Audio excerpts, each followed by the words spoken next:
Hola, bienvenidos a COVID-19, la semana en América, el espacio de France 24, en el que hacemos un resumen de las noticias más destacadas relacionadas con la pandemia del COVID-19. Soy Santiago López González. A continuación, el sumario de temas que tenemos para el programa de hoy. Estados Unidos celebró su tradicional Día de Acción de Gracias. Millones de personas se desplazaron para estar estas fechas con sus familiares. Eso se ve reflejado en largas filas y aglomeraciones en aeropuertos, en estaciones de trenes, de buses, entre otros lugares públicos, lugares propensos para el contagio de COVID-19. Veremos cómo está el panorama de este país. Chile puso en marcha la operación de los vuelos internacionales y también permitió el ingreso de viajeros extranjeros al territorio chileno. El Aeropuerto Internacional de Santiago, la capital del país, es la principal puerta de entrada. Hablaremos de las medidas y los cuidados estipulados por las autoridades en este país. Y en un informe reciente, la Eurocámara le recordó a la Unión Europea que le conviene estar más cerca de América Latina y el Caribe en esta lucha contra la pandemia y en lograr una vacuna de acceso universal para nuestra región. Conversamos con la eurodiputada Soraya Rodríguez. Ella nos da más detalles de cómo puede ser esta lucha conjunta entre Bruselas y América Latina. Pues comenzamos en Estados Unidos, como es tradicional, el último jueves del mes de noviembre, Estados Unidos celebra una de sus festividades más importantes, el Día de Acción de Gracias, una fecha en la que millones de personas se desplazan para poder visitar a sus familiares y también para ver a sus amigos más cercanos. Este año, por cuenta de la pandemia, la celebración, pues por supuesto, ha tenido que ser de una manera diferente, sobre todo para evitar el represamiento de las personas en los aeropuertos, en las estaciones de trenes, de buses y en otros lugares públicos. Veamos.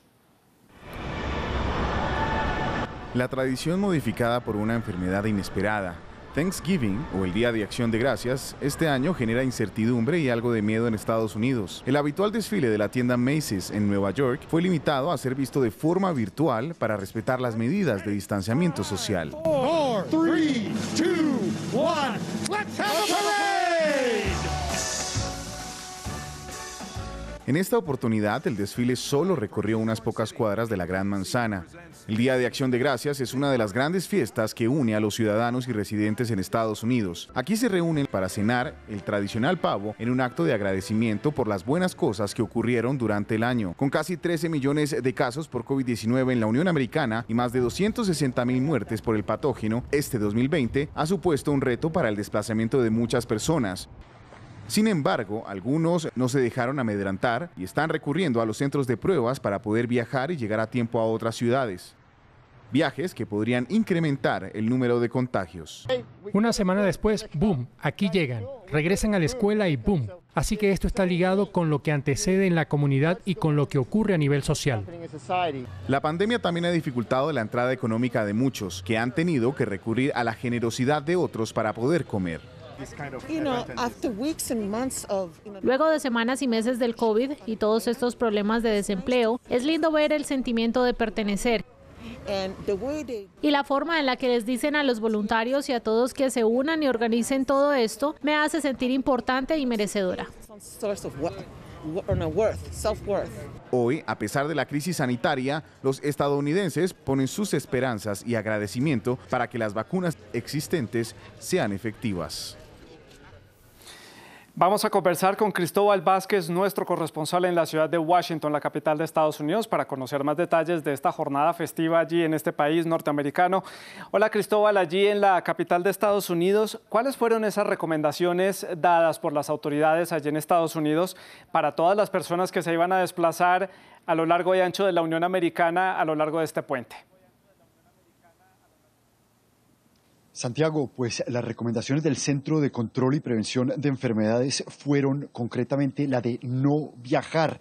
Fue lo que le dijo este organismo a los estadounidenses, que a pesar de eso, pues viajaron en grandes cantidades. También les dijeron que, pues obviamente, se pusieran las máscaras para estar con sus familias en espacios cerrados. Recomendaciones también en el número de personas que iban a celebrar este Día de Acción de Gracias, que no pasara de 10 personas. Incluso una de las recomendaciones era que se hiciera la celebración en lo posible en espacios exteriores para evitar pues el contagio en espacios internos, obviamente lavarse las manos, pero estas recomendaciones, Santiago, pues parece que tampoco fueron tenidas en cuenta en el día del Black Friday.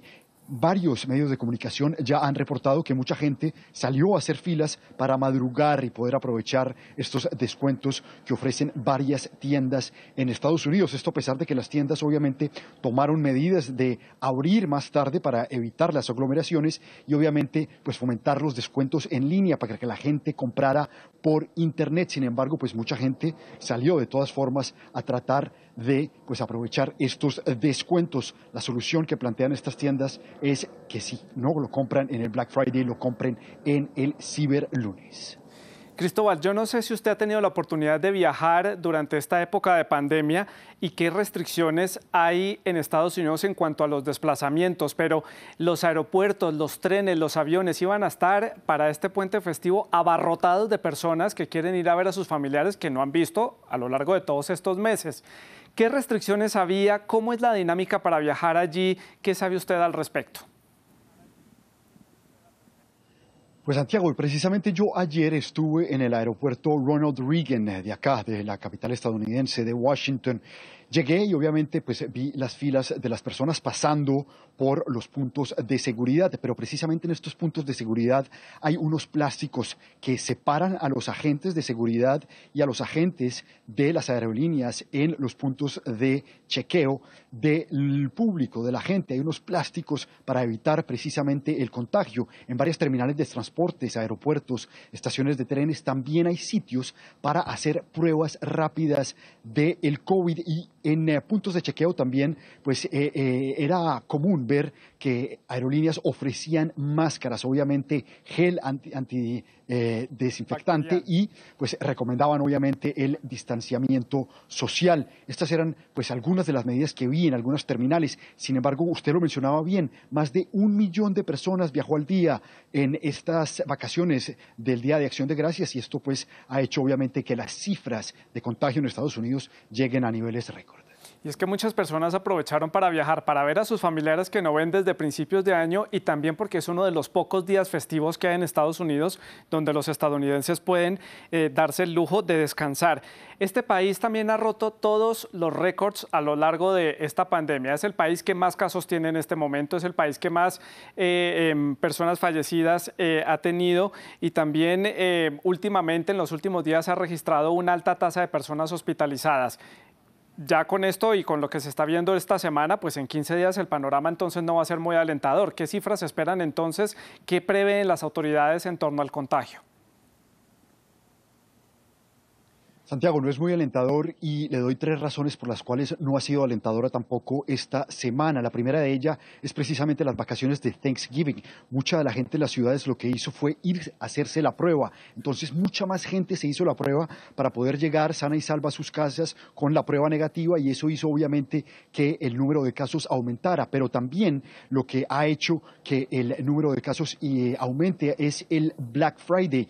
Mucha gente igual sale a los centros comerciales y se contagia obviamente por las aglomeraciones en estas tiendas que ofrecen estos descuentos. Y el tercer punto es el tema de la vacuna. La CDC dijo que en 2 semanas, en la segunda semana de diciembre, se podría empezar a vacunar a varios estadounidenses, sobre todo los más necesitados y los trabajadores de la salud. Eso ha hecho que la gente de alguna manera se relaje y ese relajamiento pues se ha visto reflejado en los índices de contagio y obviamente en las muertes de COVID que al día han llegado a superar las 2.200 muertes, Santiago. Esto es una cantidad comparable al mismo número de muertes que hubo en los ataques de Pearl Harbor. Le doy datos sobre el total de contagios. Son más de 3 millones de estadounidenses que se han contagiado y pues más de 265.000 estadounidenses han muerto por causa de la pandemia. El panorama puede ser muy distinto, Cristóbal, si las primeras semanas de diciembre o en la primera quincena tenemos ya una vacuna circulando en Estados Unidos. El panorama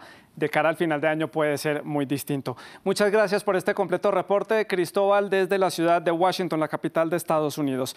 Vamos a cambiar de tema. Las autoridades de la Ciudad de México han adoptado una serie de medidas para contener el rápido avance de la pandemia allí en la capital mexicana. A partir del 23 de noviembre, lugares como oficinas, restaurantes, gimnasios, iglesias, museos, teatros, entre otros lugares públicos, deberán estar registrados y contar con un código QR para que cada usuario que llegue allí pueda escanearlo al ingresar. De esta manera buscan rastrear a las personas que pudieron estar en contacto con alguna persona contagiada. Las excepciones son, por supuesto, los menores de edad y aquellas personas que no tengan un teléfono móvil. Y en el marco de la cumbre del G20, el presidente de México, Andrés Manuel López Obrador, abogó por garantizar que los países menos favorecidos económicamente puedan tener también acceso a una futura vacuna contra el COVID-19 a través de la eliminación de algunas de sus deudas internacionales. A continuación les mostramos un extracto de esa intervención del presidente mexicano durante esta cumbre de líderes mundiales. La crisis económica que precipitó la pandemia afectó la actividad productiva y el crecimiento disminuyó en una proporción sin precedentes en los últimos 90 años. Hacer realidad el compromiso de quitar montos de deuda y del pago de servicio de la deuda a naciones pobres del mundo. Garantizar que los países de ingresos medios puedan tener acceso a créditos con tasas de interés equivalentes a las que están vigentes en países desarrollados. Y ahora nos vamos hasta el extremo sur del continente. Esta semana Chile abrió su frontera aérea y puso en marcha la operación del principal aeropuerto de ese país, el Arturo Merino Benítez, que sirve a Santiago, la capital. Esto significa que también la entrada de ciudadanos extranjeros a los que se les exigirá tener una prueba negativa de coronavirus y también un seguro de viaje ya queda completamente avalado por las autoridades. Hay restricciones, hay algunas medidas adicionales, también dependiendo de la procedencia del país del que lleguen estos viajeros. La apertura de los aeropuertos internacionales y la llegada de los viajeros de cara a la temporada de verano puede servir como incentivo para la industria turística, fuertemente afectada, por supuesto, por la pandemia. Aún así, la emergencia sanitaria por cuenta del coronavirus se mantiene. Después de 5 meses de continua mejoría en la situación sanitaria promedio de nuestro país, y gracias al esfuerzo y aporte de todos los chilenos y a las medidas de protección sanitaria que ha adoptado nuestro gobierno, queremos anunciar la primera etapa del proceso de reapertura de nuestras fronteras para los extranjeros no residentes en nuestro país. Vamos a conversar con Patricia Luna, corresponsal de France 24 en la ciudad de Santiago, para conocer más detalles de esta medida de apertura y el panorama general en Chile. Hola, Patricia. Como ya lo decíamos, pues Chile se tomó su tiempo, pero ya abrió la frontera aérea y reactivó los vuelos internacionales. Ya pueden llegar turistas y también ciudadanos chilenos que están en otros países. ¿Cómo ha recibido el país esta noticia? Bueno, pues era una noticia muy esperada. 9 meses después, por fin se abre el principal aeropuerto de entrada al país en una apertura pausada que contempla también en el futuro la apertura de las vías terrestres y marítimas fronterizas para llegar a Chile. Desde el 18 de marzo que se habían suspendido completamente los vuelos y es un momento tan importante como vosotros señalabais que el propio presidente Sebastián Piñera el domingo realizaba una ceremonia en el aeropuerto para marcar este momento hito. Se pedirán a los turistas que lleguen al país 3 requisitos: un PCR negativo con 72 horas de antigüedad, una declaración jurada y también un seguro de salud en caso de que contraiga coronavirus en el país para que tenga prestaciones sanitarias adecuadas. Además, tendrá que estar contactable durante un periodo de 10 días por las autoridades sanitarias e ir reportando. En el caso de países de alto contagio, según la Organización Mundial de la Salud, tendrá que guardar una cuarentena y estas medidas se van a reevaluar el próximo 7 de diciembre. Chile espera con esto que 300.000 personas lleguen de aquí a finales de 2021, impulsadas sobre todo por el eclipse que tendrá lugar el próximo 14 de diciembre y que será visible en el sur del país, y también reimpulsar el sector turístico que se vio afectado ya el año pasado por el estallido. El año pasado 4,5 millones de turistas llegaban al país, en una cifra que era inferior a la del año anterior. Sin embargo, hasta que se cerraron las fronteras el 18 de marzo, solo 1,100 millones de extranjeros habían llegado a Chile. El protocolo es muy riguroso, Patricia, sobre todo porque es que la situación allí sigue siendo complicada, sobre todo en las regiones del sur del país, que ya usted menciona, son las regiones a donde pueden llegar muchos turistas que van a ver este fenómeno del eclipse. ¿Qué es lo que está pasando allí en el sur del país? ¿Cuál es la situación? Bueno, Chile es un país muy diverso, es largo, angosto y contempla diversos territorios y muchas diferencias. Mientras que en la región metropolitana se ve una situación mucho más tranquila que la que se vivió en junio, cuando, por ejemplo, se registraban en junio-julio 4.600 fallecidos y ahora en el mes de octubre solo teníamos 600. La tasa de positividad es un 2%, es una de las más bajas desde el inicio de la pandemia. En el sur del país se vive una realidad completamente distinta. De hecho, 6 regiones del país han registrado en el último mes las cifras más altas de fallecidos en toda la temporada desde que se inició el COVID en el país el pasado 3 de marzo. Así, por ejemplo, en la región del Biobío, en octubre se registraban 144 fallecidos frente a los 59 que habían ocurrido en julio. Lo mismo sucede en la Araucanía, donde había 44 en octubre frente a los 39 que se registró en junio, y solo en lo que va de noviembre ya se han registrado más de 57. Son 6 regiones en total en el sur, todas, la Araucanía, los lagos, Biobío, Magallanes y Aysén, y como también señalaba el ministro de Salud, Enrique París, lo que vimos en Magallanes, donde se vivió una segunda ola de COVID, de la que ya informamos aquí, el índice de contagios fue 6 veces mayor a la primera. Entonces, el ministro insiste en que si esto ocurriera en la misma tasa en la región metropolitana sería realmente catastrófico y que hay que prepararse para una posible segunda ola que llegue a Chile, también a la región central, y no bajar en ningún momento la guardia y mantener las medidas de seguridad. La alerta se mantiene, Patricia, y se guarda todavía la esperanza que el verano pueda mejorar allí la situación en el sur del país con el buen clima, el índice de contagio disminuya. También recientemente el presidente Sebastián Piñera habló esta semana sobre un bono relacionado con el COVID para esta época de Navidad. ¿De qué estaba hablando el presidente? ¿De qué se trata esta idea? Pues hoy mismo se concretó esa ayuda, que consiste en 25.000 pesos chilenos, es decir, unos $30 por persona, que se distribuirá a 3,8 millones de familias y afectará total a 8 millones, más de 8 millones de chilenos. Es una ayuda que se da a aquellas personas que recibieron el ingreso familiar de emergencia, una ayuda que se produce en un momento muy controvertido, cuando en el Senado se debate el posible retiro de un segundo 10% de los fondos de pensiones, y se critica al gobierno tanto desde la oposición como desde sus propios sectores al hecho de que los chilenos tengan que recurrir un poco a sus propios ahorros, es decir, a sus fondos de pensiones, para salvar este difícil momento en el que la crisis económica ha sacudido con fuerza a muchas familias chilenas. Patricia, ¿qué novedades hay en cuanto a las vacunas, en cuanto a la farmacéutica Pfizer allí en Chile? Pues hoy mismo Pfizer Chile anunció que la próxima semana solicitará la aprobación de emergencia por parte del Instituto de Salud Pública para empezar a realizar la vacunación. Por su parte, el Instituto de Salud Pública, que normalmente demora unos 6 meses en este trámite, anunció que lo hará de una forma expedita y que tardará apenas un mes, de manera que se establece que aproximadamente a finales de diciembre, principios de enero, Pfizer podría estar empezando a distribuir su vacuna entre la población chilena. Esto, sin embargo, va a llevar tiempo, como ya sabemos, como ocurre en otros países, puesto que a partir del 2021 podría retrasarse la llegada de dosis al país. Pfizer, en concreto, tiene comprometidas más de 10 millones de vacunas para los chilenos. El gobierno de Chile también tiene contratos con otros laboratorios, como el laboratorio de Oxford, con el que tiene comprometidas 14,4 millones de vacunas, y también 8 millones de vacunas adicionales del la iniciativa de la Organización Mundial de la Salud. Es decir, hay comprometidas 32 millones de vacunas para una población de 19 millones de chilenos que se espera que lleguen de forma paulatina en el primer semestre del 2021. Patricia, muchas gracias por este completo reporte desde la ciudad de Santiago. Buen fin de semana con el calor intenso que va a ser allí en Chile, en Santiago particularmente para este fin de semana, pero cuidándose del COVID-19, por favor.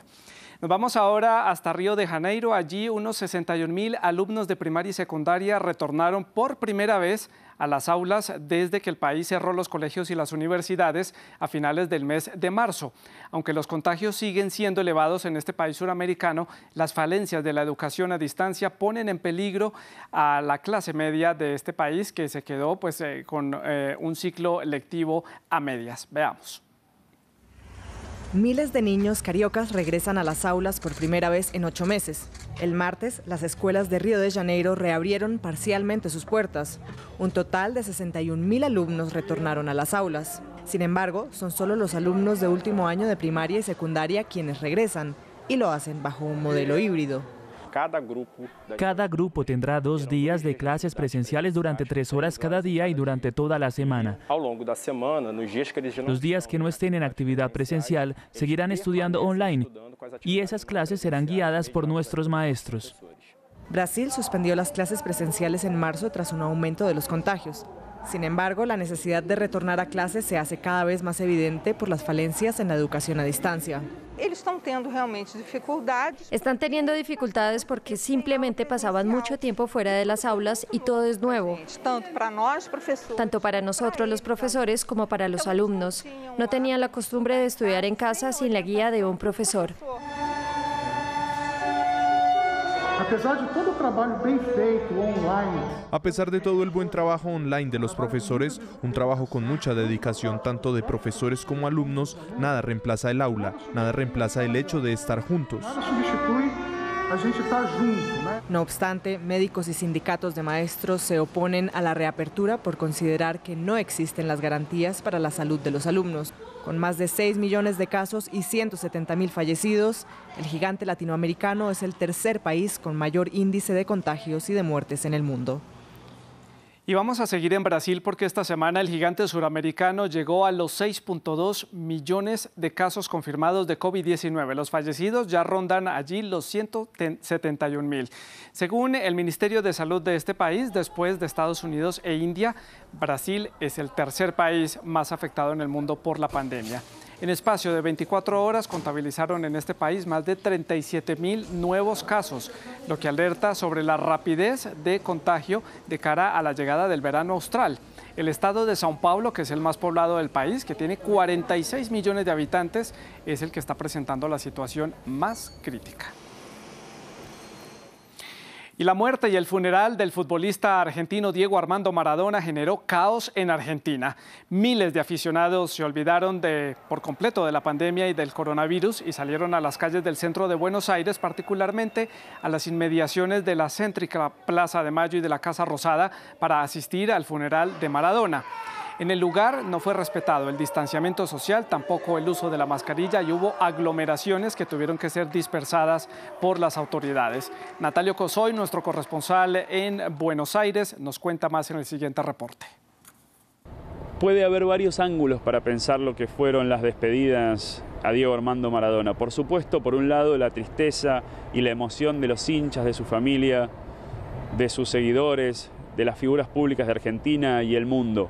Pero también se puede poner el eje sobre lo que fue la organización de esa despedida masiva, ese velatorio público en la Casa Rosada, la Casa de Gobierno de Argentina. Y no faltaron críticas. Por un lado, por los incidentes que ocurrieron, los choques entre la gente que había concurrido al lugar, miles de personas, y la policía, el descontrol que hubo en un momento que significó que alguna gente saltó la valla de la Casa Rosada, ingresó al lugar, hubo un poco de descontrol al interior de la Casa de Gobierno, eso llevó a que se cerrara en forma anticipada el velatorio.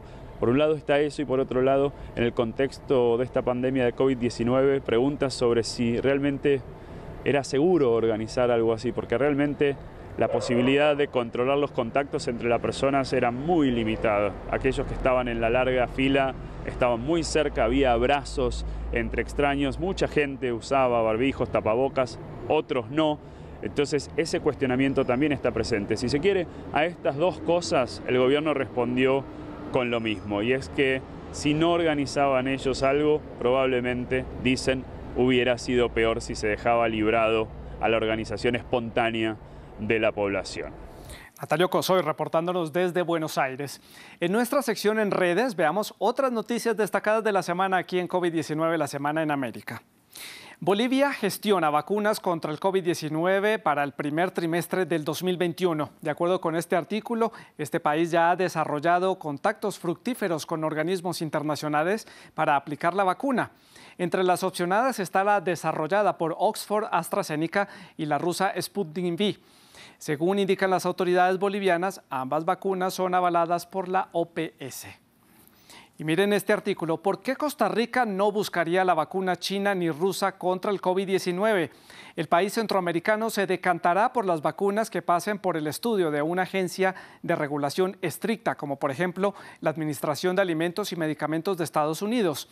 Costa Rica ya ha firmado acuerdos para acceder a dosis de las vacunas de Pfizer y BioNTech, Oxford AstraZeneca y el mecanismo COVAX Facility de la OMS.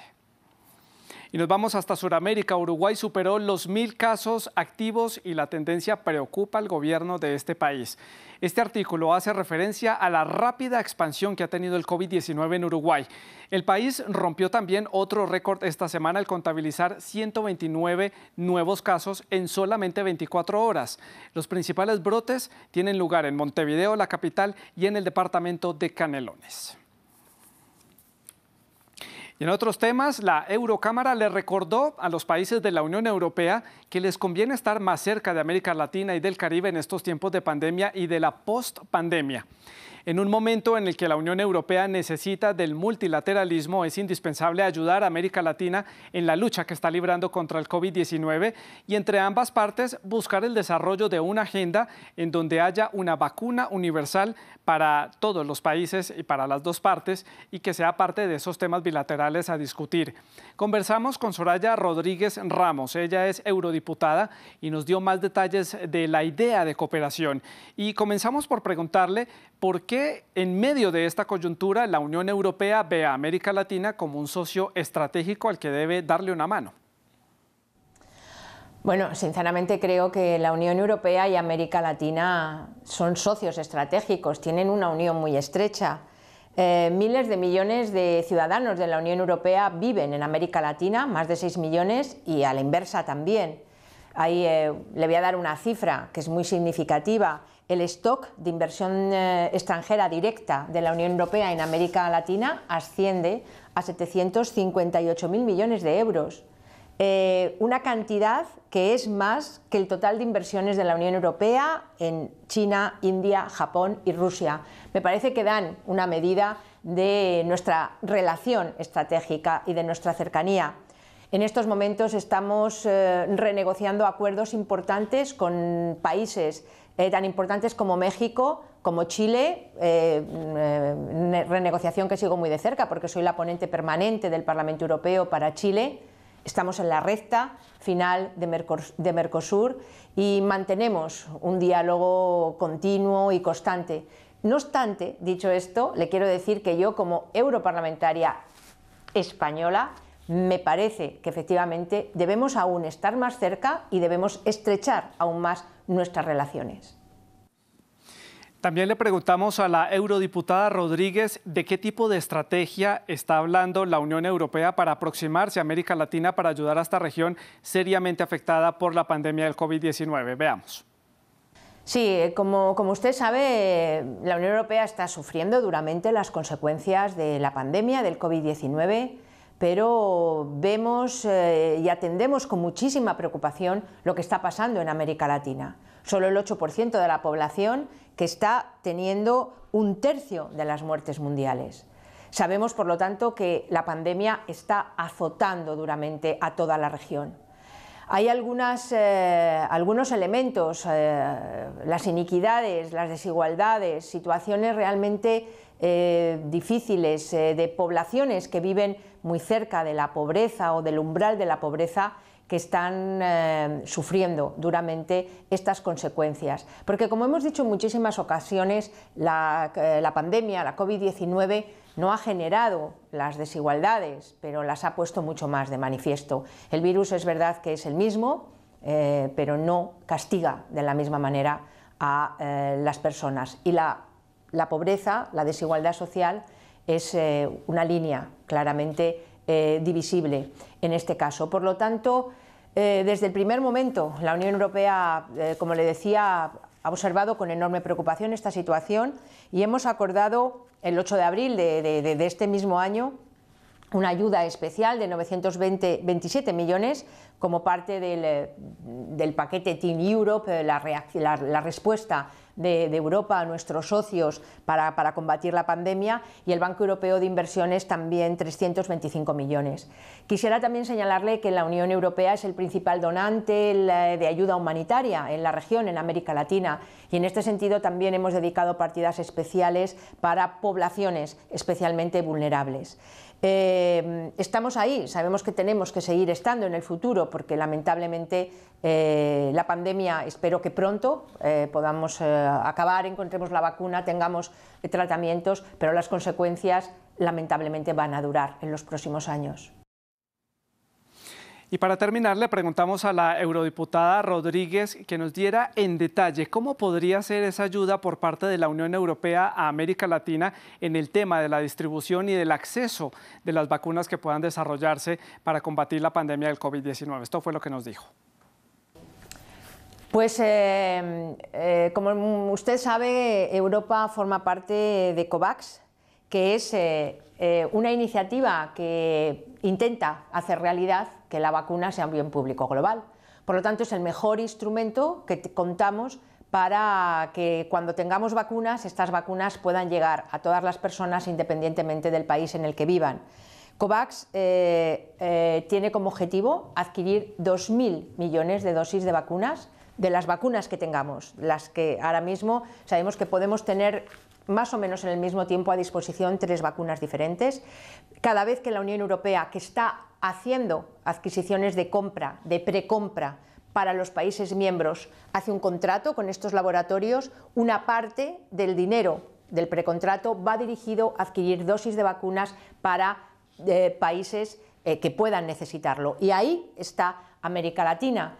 Nosotros hemos dedicado una parte importante de dinero, 3.100 millones, han puesto los países miembros de la Unión Europea, 1.400 millones de euros, la Comisión Europea, y el Banco Europeo de Inversiones ha hecho un desembolso de 2.000 millones y hará próximamente otro desembolso de 4.100 millones. Para que se haga una idea de lo que esto significa, según la Organización Panamericana de la Salud, sus estimaciones, sin saber exactamente el precio de la vacuna, para sus estimaciones de coste para poder vacunar al 20% de la población de América Latina serían 2.000 millones. Por lo tanto, esta iniciativa COVAX, con la aportación económica que está poniendo la Unión Europea, va a hacer que en muchos países de América Latina se puedan adquirir a más bajo costo y se tengan acceso a estas vacunas. Estamos trabajando con la Organización Panamericana de la Salud para que efectivamente los estados puedan adquirir a través de este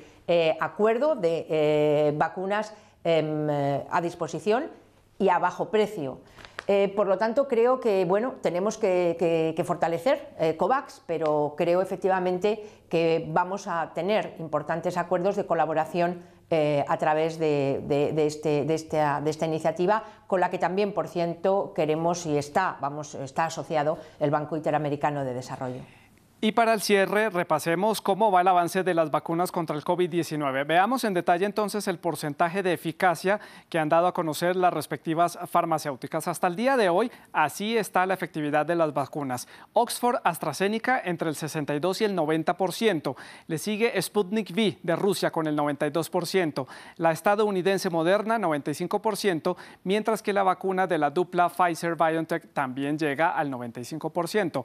Recuerden que hay cerca de 200 estudios para el posible desarrollo de una vacuna contra el coronavirus. Y así llegamos al final de este resumen semanal aquí en COVID-19 la semana en América. Nos volvemos a encontrar el próximo viernes. Sigan con la programación de France 24. Buenas noches.